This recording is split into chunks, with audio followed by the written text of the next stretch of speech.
안녕하세요. 날마다 듣기로 9월 25일 큐티 가이드입니다. 오늘 함께 오신 말씀은 창세기 18장 22절에서 33절까지의 말씀입니다. 아브라함은 조카 롯을 위해 중보하고 있음에도 불구하고 롯을 언급하진 않습니다. 하지만 창세기 19장 29절에서 볼 수 있는 것처럼 아브라함이 의도한 의인은 롯과 그에게 속한 사람들임을 우리가 보게 됩니다. 아브라함이 롯을 위해 하나님께 간곡히 기도하는 장면이 오늘 저희가 읽은 본문의 내용인데요. 그렇다면 오늘 본문을 통해 우리가 무엇을 보아야 할지 함께 말씀을 살펴보고 은혜를 나누기 원합니다.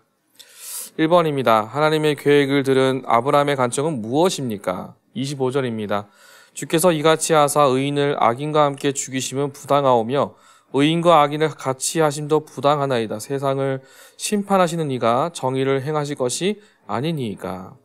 아브라함은 간청의 정당성을 하나님께 말씀드리기 위해 바른 재판의 원칙을 역설하듯이 설명을 합니다. 아브라함은 하나님께 의인을 악인과 함께 죽이는 것은 부당하고 또 의인을 악인과 같이 여기는 것도 멀리해야 한다라는 두 가지를 이야기하는데요. 이 아브라함과 하나님의 대화는 단순히 도덕적인 의견의 문제를 논하는 것이 아니라 옳고 그름의 기준점이 어디에 있는가에 대한 의논을 하고 있음을, 또 질문을 하고 있음을 우리가 함께 보게 됩니다. 그때 하나님이 아브라함에게 중보할 기회를 준 그 목적이 무엇인가? 즉 아브라함이 조카 롯에 대한 집착 때문에 하고 있고 그것을 중보 기대의 대상을 더 넓히고 발전시키려 하는 하나님의 인도하심으로 보게 됩니다. 즉 하나님의 인도하심 가운데 아브라함은 질문을 하고 있고 롯에 대한 중보의 그 기도의 목적을 달성하도록 유도하고 있다는 것을 보게 됩니다. 2번입니다. 아브라함의 간청에 하나님은 어떻게 반응하십니까? 26절입니다. 여호와께서 이르시되 내가 만일 소돔 성읍 가운데에서 의인 50명을 찾으면 그들을 위하여 온 지역을 용서하리라. 아브라함의 간청과 주장을 들은 하나님은 소돔에 50명의 의인이 있으면 그들 때문에 소돔 전체를 멸망시키지 않고 용서하시겠다고 말씀을 하십니다. 즉 하나님은 아브라함의 중보적 간청을 들으시고 받아들이시는 장면이 오늘 우리가 읽은 26절의 내용입니다. 아브라함의 간청처럼 하나님은 자신의 공의가 의인들을 악인과 함께 멸망시키지 않는 것뿐만 아니라 의인들 때문에 악인들도 용서함을 받게 된 것을 분명하게 보여주시고 계획하신다는 것을 오늘 본문을 통해서 우리에게 이해하고 있다는 것이죠. 3번입니다. 아브라함은 소돔을 위해 몇 번이나 거듭 간구합니까? 32절입니다. 아브라함이 또 이르되 주는 노하지 마옵소서 내가 이번만 더 아뢰리이다. 거기서 10명을 찾으시면 어찌하려 하시나이까? 이르시되 내가 10명으로 말미암아 멸하지 아니하리라. 아브라함은 50명부터 10명까지 5번이나 자신의 제안을 바꾸어 가면서 하나님께 간구를 합니다.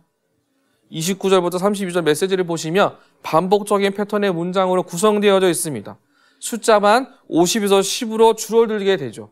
즉 10명으로 소돔에서 찾으면 멸하지 않게 달라고 아브라함의 간구가 이어지게 되는데 그 앞의 과정 속에는 이미 5번이나 그 절차를 밟았다라는 것을 보게 됩니다. 즉 6차례의 끈질긴 간청이 있었고 아브라함이 그 의인의 숫자를 더 이상 줄이지 않고 간청하지 않은 이유는 6차례에 중보한 것이 일종의 완전한 중보이다라는 것으로 성경은 우리가 볼 수가 있습니다. 즉 아브라함의 중보적 간청은 단순히 한순간의 이야기가 아니라 끊임없이 하나님 앞에 나아가고 그 뜻 가운데 하나님께서 계획하신 일들이 새로워지고 그 땅의 희망과 하나님의 용서가 이루어지기를 간구하는 마음으로 그가 하나님 앞에 간청하는 것을 우리가 보게 됩니다. 4번입니다. 아브라함이 하나님께 간구하는 모습에서 배울 수 있는 것은 무엇인지 묵상해 봅시다. 하나님께 소망이 있음을 누구보다 알고 있고 믿는 아브라함의 모습에서 우리는 간절함과 절박함이 자존심 상하는 모습이 아니라 하나님을 향한 경외감을 갖고 가는 것, 그 시작이 우리 안에 있다는 것이죠. 하나님 앞에 지금 이 자리에서 계속해서 기도하며 나아가는 그 모든 것이 하나님의 인도하심을 인정하는 예배자의 모습이라는 것을, 그것이 우리의 믿음의 고백이 될 수 있다는 것을 우리가 이 본문을 통해서 보게 됩니다.